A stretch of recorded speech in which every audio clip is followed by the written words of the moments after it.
Hi guys, good afternoon. Okay, another satisfied client po na nagpagawa dito sa amin a few days ago. Okay, ang sabi niya dito is, grabe, super satisfied with this operation they have. Proven and tested. Sumikip ng sobra ako sa kanila. Okay, si Ma'am is nagpagawa ng vaginal repair or vaginoplasty and perineal repair dito sa amin.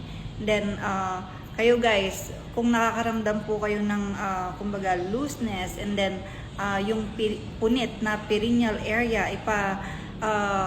ipa-repair nyo na po yan. Kasi kapag loose po kayo, ayan, marami ang pwedeng maramdaman dyan. It's like walang satisfaction pagdating sa intercourse.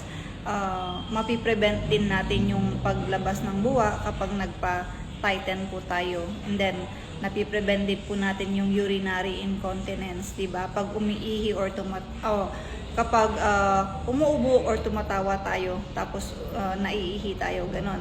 And then, yung perineal repair guys is para maiwasan po natin ang infections like UTI. Kasi kapag punit ang perineal area natin, pakiramdam natin, medyo maluwag tayo, and then prone po tayo ng infections, kaya ganon. So, hindi lang po siya for aesthetic or pampaskip lang yan.